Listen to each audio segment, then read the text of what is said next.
Hey, my Liptons. So I want to come in here. Listen, it is Blood of Zeus Day. Happy Blood of Zeus Day, okay? This is going to be the last and final season of Blood of Zeus, okay? We have been waiting for, at least I have been waiting for this.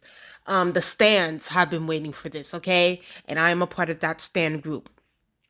As y'all already know, I have a whole Blood of Zeus playlist on my YouTube channel. If y'all guys want to go watch my previous thoughts and reviews of Blood of Zeus Season 2, it is up on my playlist. Okay, you guys can go look that up.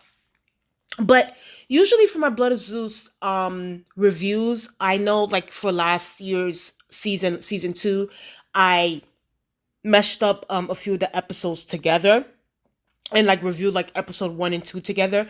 But you know what? Because this is the final season, because this is like the main event, this is the WrestleMania, I am going to do singles reviews of the Blood of Zeus. So I'm going to put one individual review for episode 1, which is going to be this one, and then obviously episode 2 is going to be by itself, episode 3 is going to be by itself until we get to episode 8, okay? But yes, but before I continue on with this video, please subscribe to the YouTube channel. Let's get up to 2,000 subscribers. Okay, subscribe. Please like and share my videos if you enjoyed this review. Okay, this is going to be a very funny review. Of course, I'm going to put my own little tango, my own little slang to this review. Okay, a little bit of cultural references to this review. But obviously there is going to be definitely some spoilers. So if y'all don't want some spoilers, you know, I suggest you guys go watch episode 1 and then come back to my video. But there are going to be some spoilers in this review.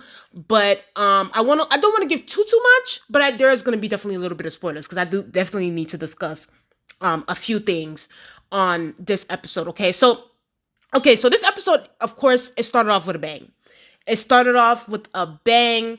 Heron at first, and of course, if you guys watched the trailer, as I did, you guys can clearly see Heron was not dead in the trailer. So I was like, okay, he's clearly gonna come back to life, and as he did. So the episode of season 3, episode 1 is called a breath before dying, a brief. Oh, I don't know, breath or breathe before dying, and basically in the beginning scene, Heron's like life flashes, but his life flashes before his eyes. He's thinking about his mother, his life. Not only just that, thinking about looking at, you know, Seraphine's life and what he went through. So it's like Heron is just basically saying like, listen, I could die right now, but my demise, listen, I have not come here for my demise. I'm here to stay. I'm here to slay. I'm here to whoop Typhon's ass, okay? He's here to whoop the gods of the old, okay? So when Heron woke up, he opened them eyes. He went Super Saiyan on us, okay? He went Dragon Ball Z on us when he woke up, okay? Lightning and everything, okay? I thought that he was about to firebend on me for a second, okay? I was here for it. Listen, let's talk about Gaia, because I did see a few people on, especially when during the trailer, when the trailer came out on YouTube, they were like, oh, like, yes, I understand why Gaia feels the way that she feels, but it doesn't make any sense for her to release the Titans and Typhon and all those different things. Listen, I get what Gaia's coming from. I get what Gaia's coming from. At the end of the day, Gaia, I mean, obviously her, and of course, like, the Olympians, but, like, mostly her, she went and imprisoned, like, she betrayed her own son, Kronos, and I'm going to talk about Kronos towards the end of this video, but she betrayed her own son because her son was also a tyrant as well, in order for the Olympians to thrive and to succeed and to prosper. And what do the Olympians do? They're practically, it's like the apple doesn't fall far from the tree. So it's just kind of giving like, okay, so y'all want to be over here, applings not falling far from the tree. Okay, I'm going to go get the tree. I'm going to go get the tree to come and open a can of whoop ass on that ass, okay? So Gaia is not playing around. Gaia is not playing around with you girls. You guys really thought that y'all want to be good. It's basically like Kronos is the bad cop and the Olympians is the good cops. At the end of the day, they're both pigs and they're both cops, okay?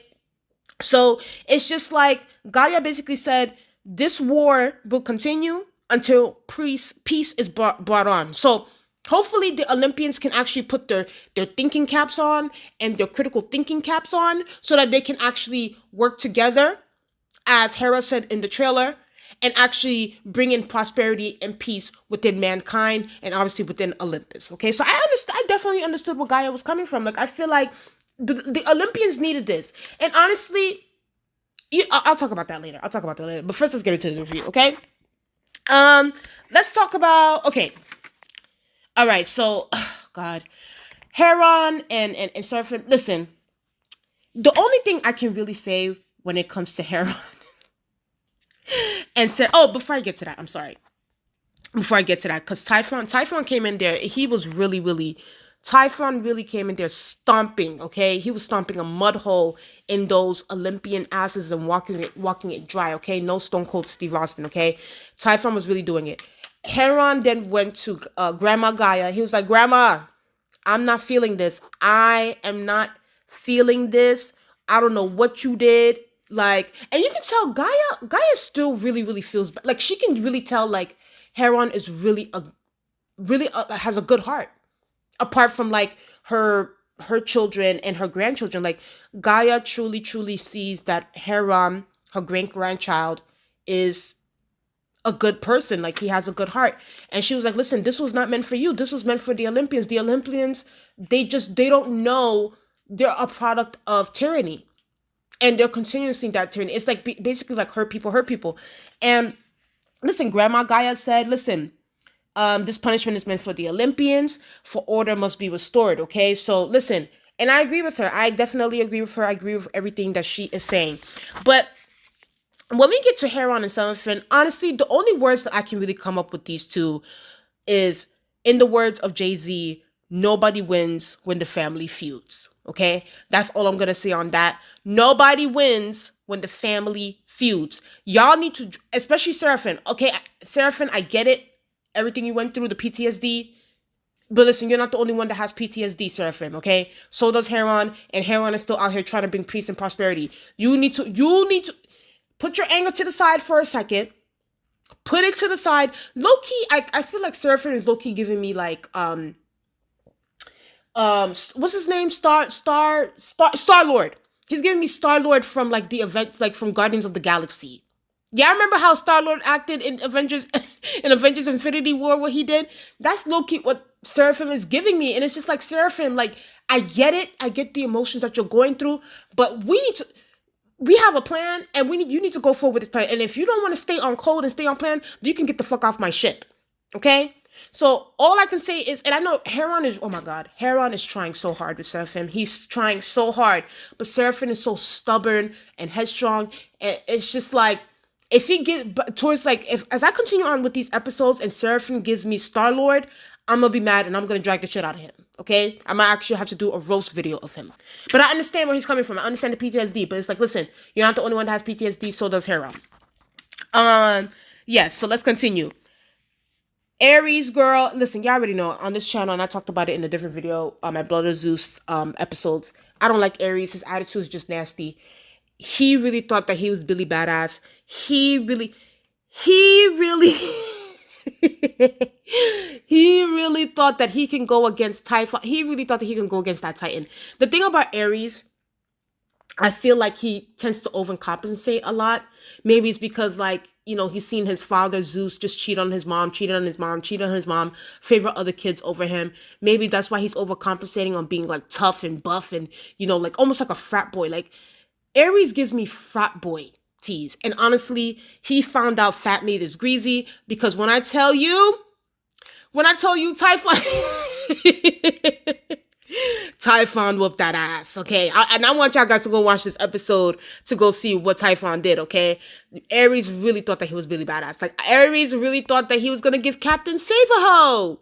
And he learned the hard way, okay? It's no fun when the rabbit has the gun, okay? And shout out to Miss Mamas with the purple hair. I'm forgetting her name currently. She really tried to Aries. She was like, Aries, please don't go. You can't do this by yourself. Aries was like, girl, get the hell out of my face. So Aries, you found out the hard way. Listen, as the saying goes, you can either find this out the easy way or you can find this out the hard way. And Aries found this out the hard way, okay? So I really don't feel too bad for him. But next time, I don't know if there is going to be a next time for you. But hopefully, I don't know. I don't know what else to say about Aries, because Aries is a dummy for the most part. He's just a dummy. Um, so should I get to let's just get to Gaia again. Listen, Gaia's not playing around with these Olympians. Gaia is not playing around with these Olympians. Gaia goes to her son Kronos. And listen, of course I was here for it. When I saw the trailer, I was getting my life. But when Kronos was talking, I was just because Kronos is in the prison, he's locked up and stuff like that. Um, And you know what's crazy? I actually was watching some Greek mythology videos on YouTube, and I actually thought that Kronos, like Zeus, killed Kronos, but it turns out Kronos is not dead, like in the actual Greek mythology, um, stories and things like that. Like apparently, like he's just locked up, but yeah, Kronos takes absolutely no personal responsibility for why he was locked up. Like Gaia, Grandma Gaia, Mommy Gaia was trying to tell Kronos, hey, like because Kronos was like, oh, so what you mean? You regret that you betrayed me? And then Grandma Gaia was just like, oh, well, like, listen, like, I have, like, no, what? You were trying to kill your children. Like, of course I had to come in there and save my grandchildren. Like, what do you mean? Kronos is a narcissist. Kronos just takes absolutely no personal responsibility. But I'm not gonna lie to you. When Gaia showed up to that prison and I saw Kronos, I was in my mind. I was just like, "Daddy's home." Like it was really giving me that SpongeBob episode where that mermaid episode where she was like, "Daddy, no," and then Plankton was like, "Daddy, yes." That's what it was giving me. It was Daddy, yes. So Kronos is coming over there. Ooh, Gaia's not playing. She's not playing around. She is going to release Kronos. Kronos is like, listen, Typhon's about to come for me. Mama, since you released him, he's about to come for me. He's about to save me, and I'm about to whoop some ass. And honestly, I'm here for it. Even though Kronos is like such a narcissist. But I'm here for it. I'm here for it. And I feel like, I have a feeling within this season, and especially within this episode, a lot of the messaging that is coming out, especially with the dialogue, is really a cautionary tale about us as human beings currently, not just here in this country, but like all around the globe. And I think I'll talk about that maybe towards like the end of the season once I get to like episode 8. I think I'm going to talk about like the cautionary tales that are being told and the current cautionary tales because there's a lot of that currently. But yes, let's continue. Towards the end, listen, Hades and Persephone. Listen, okay. Now I'm not even talking about Demeter right now. Okay, so of course Hades wasn't able to get the Lucinian stone, as you guys can tell by the season 2 episode Gaia releasing the Typhon. And then Gaia also released the old gods, and they're going for Hades and Persephone's children in the underworld. Y'all, it's a sad. I'm not gonna lie to you. It's like I get Hades' motives. I get it. Like, but it's just like the way he just did it. It was so bad. But like, unfortunately, all I can really say, because I do want y'all guys to go watch. I want y'all guys to tune in, watch the season. But like, I just feel like, unfortunately, all of this is going to end in death, bloodshed, basically blood, sweat, and tears. Okay, crying, screaming, throwing up. Like it's really gonna end up like this, and it's just like, I get it. I get that Hades wants to be with his love Persephone. Wants them to be together. Hell, he didn't even want the underworld, but just the way it was his kismet, as the people in the Hindi language would say it, his nasib, his destiny, for this to happen at this point. But unfortunately, it's also going to be some unfortunate things that's going to happen to Hades. And there has already been some unfortunate things for him, but it's going to continue to be that way because it's about to get nasty. It's about to get real nasty. And I suggest you guys to go watch episode 1 of season 3 to see what is about to happen because it's going to be real nasty for him and for Persephone and for Demeter at that. And Demeter is just, I don't know. Demeter is just, it's just like, girl, you love your daughter so much, Demeter. I don't have a picture here, but it's like, you love your daughter so much and you can't allow your daughter to be happy. You can't allow your daughter to be happy. So what if she loves and wants to be with Hades? So what? That's your daughter. Why don't you support your daughter? but it's just like Demeter is just so overly, almost, it's not even possessiveness anymore. It's like obsessiveness with Persephone. And it's just like, girl, let your daughter go. Let her go. Let her go with the love of her life. You're her child. You're her mother. I don't know. Either way, those are just my thoughts. By the way, I will say this. I really do love the fact that Blood of Zeus is 30 minutes long, like a good 30-35 minutes long for each episode.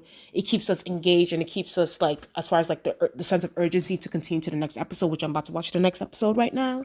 But yeah, like I'm glad that they keep it, short and sweet, and giving us the hit. Like, listen, all of this is a sense of urgency. Like, they need to get it together. But yeah, that is my review of episode 1 of season 3. You guys tell me what you guys think in the comment section below. Please like, comment, and subscribe to the channel. Please share my videos if you enjoy it. Let's get the watch time hours up. Thank y'all so much, and I'll see you guys in the next episode review that I will do for my channel.